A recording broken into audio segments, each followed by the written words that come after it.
So hi guys, again. So ito yung agency ko na in-applyan ko pa Hong Kong. Oh. Kasi dati hindi ko alam, wala akong, may kilala ako sa Hong Kong pero wala akong idea ba na kung saan ako makakalis. Ang niisip ko lang kaagad is mag-apply sa agency, ganon. Pero meron palang technique dyan na kung halimbawa, na para makamura ka. So, para makamura ka, kung may kakilala ka na sa Hong Kong, meron kang kaibigan doon, pwede ka magpahanap ng agency sa Hong Kong or magpahanap ng employers para direct ka ba na i-hire. So, galing doon sa Hong Kong mismo. So, kung halimbawa may kaibigan ka doon, meron siyang kilalang agency, tapos mahanapan ka ng employers ng agency na yun na nasa Hong Kong. So, it would be more easier and more ka ng less imong gastos kay hindi ka na kibali mo direct imong application ba direct mismo sa Hong Kong. So ito yung agency ko sa Davao City ako nag-apply nito, so yung Placewell na yan, International Services Corporation. Sa ako nung dati sa saan ba yung branch na yun, yung sa malapit sa may S-West, so yung bago ka pumasok basta along the highway lang yan siya, Buhangin. Along the highway lang siya. Pagbaba mo ng S-West Bank, nasa lang siya, left side. Kailangan mo lang siyang tatawid, tapos nasa left lang siya. Dati ang plano ko kay, mag-experience ng nani ba, yung sa Hong Kong. Kailangan ko ng legit na experience na magkakaroon ako ng job offer, magkaroon ako ng record para to support my application kasi nagplano na kasi ako noon dito na mag-apply dito mag-abroad kasi gamay mag-sweldo diya sa Pilipinas. So magito akong plano nga gusto kong mag-abroad kay gamay na nag-sweldo yun ako giplanuhan nga gastuhan. So ito ang agency ko dyan sa Davao. So legit na siya. It's because it was established 1978. So yun, 1978 niya.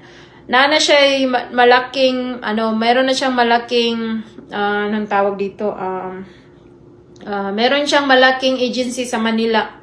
Meron siyang malaking, pinaka-main niya ba, main office, tsaka accommodation center sa Manila. So, parang ito, naalala ko, yung isa dyan, yung ito, parang ito, naalala ko. And then, so, ito yung agency ko sa Davao. So, yan, ang plano ko dati kay mag-apply and then kumuha ng experience tapos balik sa Pilipinas para mag-teach ba.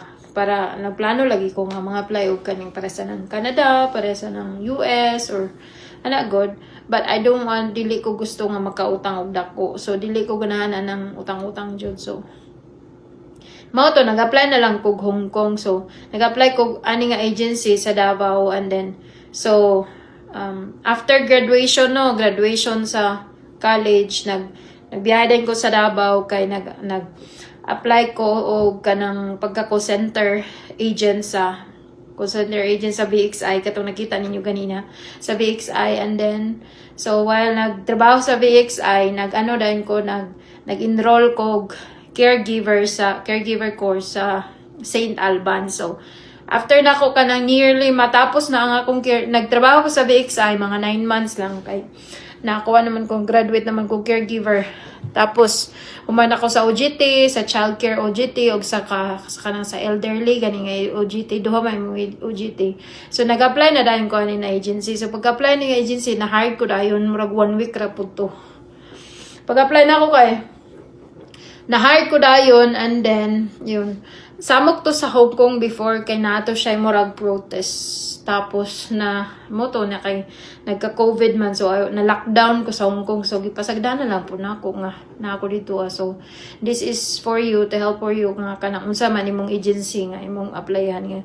This is the legit agency nga kanang safety ka ba kay naay mga recipient agencies na tie up sa Hong Kong. So nani sila mga connected agencies sa Hong Kong na halimbawa pag na-hire ka sa Cebu, sa Davao, sa Bacolod or anywhere, nani sila mga branches in every kanang cities and kuan sa sa Pilipinas. So nana sila mga tie-up agency sa Hong Kong. So kung imuha tong himon ang the other way around kadto ganing kanang mag-direct ka ba. So depende po na nimo. So kung ikaw kung asa ka makales, pili ang dito ka makales. So ayun po, enjoy.